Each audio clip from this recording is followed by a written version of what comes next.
The topic for this video is how shameless and problematic Nigeria is at this point. I first of all know you would want me to mind my business and talk about my own country, Ghana. But listen, I don't really care about what you think. And if you haven't checked in my videos, I talk more about my country than any other on this platform. But at this point, it's not just silly and problematic how miserable Nigeria is.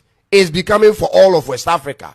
And if you feel agitated already for my choice of words, wait and hear the rest of all I have to say.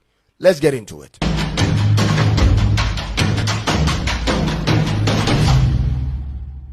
Nigeria's population is a national security threat to every neighboring and West African country. As of March this year, Nigeria's population is more than half the total population of West African countries. More than half. This means on any given day, the influx of Nigerian citizens to any West African country will easily swallow up the entire local population. This is why every country in West Africa needs to have a say in what goes on in Nigeria, on the backdrop of the fact that they like to travel, ladies and gentlemen. They like to move, and they are moving in numbers.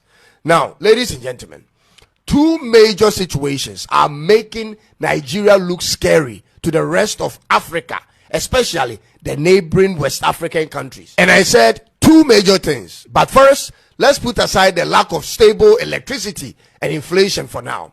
Those are regular problems everywhere that every country in Africa has to deal with. However, the two worrisome situations brewing in Nigeria, which threatens the sovereignty of other African countries, has to do with the religious extremism and poverty. Ladies and gentlemen, I need you to again hold back on the insults for now and also put down your biased glasses and hear me out for a minute before you come in. Are you aware of the number of Islamist jihadist groups operational in Nigeria as of 2025? Let me give you the list, ladies and gentlemen. It started in the year 2000 with Boko Haram, whose aim is to establish an Islamic state in Nigeria. Then the first splinter group from Boko Haram, called Ansaru, was formed in 2012. After Ansaru came the next splinter group called Islamic State West Africa Province, aka ISWAP, which started in 2016. Darul Salam also came in from the Niger Delta, and then the multiple Fulani militant groups came in. Just when we thought these groups were too many to handle for one country, then we hear of a group originally from Mali and also operational in Niger moving in to Nigeria. They are called Lakurawa. The situation appears to get worse by the days, from one bad jihadist group to a worse group. Ladies and gentlemen, is Nigeria becoming, or already become, the main breeding ground for all terrorist groups in Africa? What's going on here?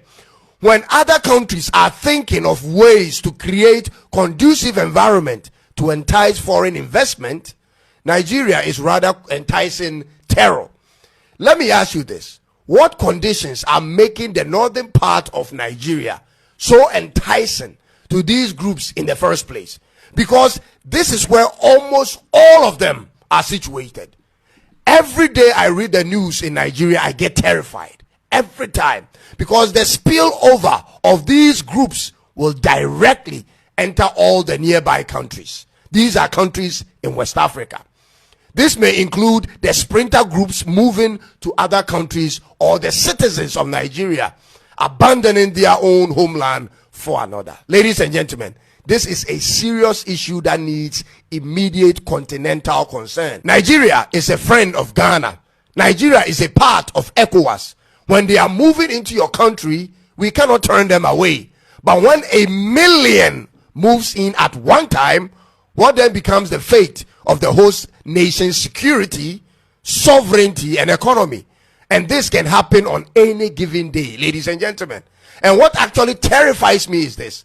I don't see any real political actions or steps taken by the leadership of the country to deal with the situation. You don't hear of the presidency talk about strategies. You don't hear of governors talk plans, and senators the same. Where are the marches, ladies and gentlemen, and the demonstrations on the streets to force the hand of the government to face it head on? Where are they? It's like the fate of the people in this country is in individuals' hands. Those with the resources may hire armed officers for their personal security, and those who don't have to live carefully and away from certain hotspots. Ladies and gentlemen, is this the best Nigeria can do in their own country? Day in, day out, all we hear is kidnapping, robbery on buses and even on trains, village killings and so on. Is this ever going to change in Nigeria in the nearest possible time? Nigeria currently ranks 10 on every type of crime list in the world. Talk about cybercrime, organized crime, financial. Live carefully and away from certain hotspots. Ladies and gentlemen, is this the best Nigeria can do in their own country? Day in, day out, all we hear is kidnapping, robbery on buses and even on trains, village killings and so on. Is this ever going to change in Nigeria in the nearest possible time? Nigeria currently ranks 10 on every type of crime list in the world. Talk about cybercrime, organized crime, financial crimes and extremism. You will find them on the top 10 list of all of them. What type of society are you building? On the criminality index on ocindex.net, you are 6th out of 193 countries, 2nd out of African countries, and number 1 in West Africa.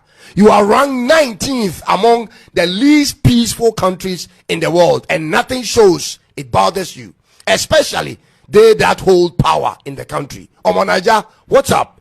When you finally get the chance to vote for a president who may bring a difference to the country, you reject it.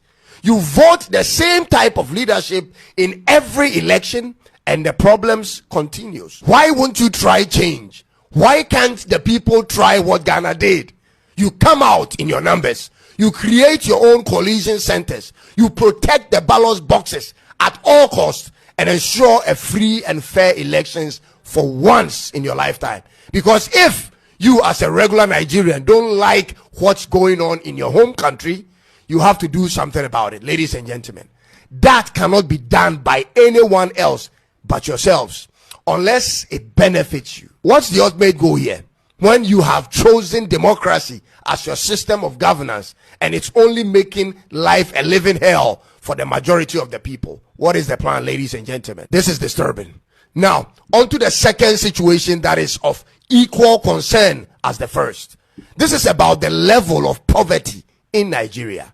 You have more than 40% of your total population living below the global poverty line of $2.15 per day. That's more than 100 million people, ladies and gentlemen. That's a national security crisis. To have more than 100 million people who don't spend up to 3,300 naira in a day is problematic for the state's economy and for the people themselves. And here is how. The 3,300 naira per day will include your transport fare in and out to work if you have one, or to school, your breakfast, your lunch, your supper for one person. And so when that's not possible for more than 100 million people, then there isn't much these 100 million people are doing to contribute to the economy of the local state. People must work, produce, buy, pay taxes and all of that, which runs the local economy. And that explains why countries whose citizens spend more do better than countries which citizens spends less. This is economic fact. Economic activities thrives off of demand and supply, buying and selling. And so when purchasing power drops, supply power is affected. Ladies and gentlemen, in addition to that is the low rate at which Nigeria's economy is growing. With the kind of population you have and expected to have in the next 10 years, your economy cannot survive on a single-digit economic growth in a fiscal year. Currently in Nigeria, your country is growing on an average rate of 3.4%. 3.4%. That's super slow for your size. You need to move that thing to more than 10% per annum and sustain it over a decade to meet the surge ahead. Your country's population is projected to hit 290 million in the next 10 years, and that's adding at least 50 million more people to what you have now. So the pace you are running will have to change immediately. From 2020 to 2023, the average unemployment rate was over 39% of the capable workforce until last year, when the new administration by Tinubu had to revise the method for calculating to reduce it to now 5.3%. Whether that is accurate or not, the reality of the people hasn't changed, and that's a huge problem. Ghana and every other country for that matter have our own problems to deal with, but at least not with the numbers Nigeria comes with. The very fact that these two situations I've just described has a direct impact on all neighboring countries is what has triggered me to do this video, because the rise and success of Nigeria is in the interest of all African countries. In the same way, the fall and demise of Nigeria is detrimental to all African countries, ladies and gentlemen. Therefore, whether it offends your pride as a successful Nigerian who doesn't like your country being talked about in a negative light or not, that's not only up to them or you to determine what others may say, because once there is a problem in your country, everyone will feel the impact. Just like it said, when Nigeria sneezes, every African country catches cold. Folks, I want to read your opinion on this matter without insult. So let's hear from you. And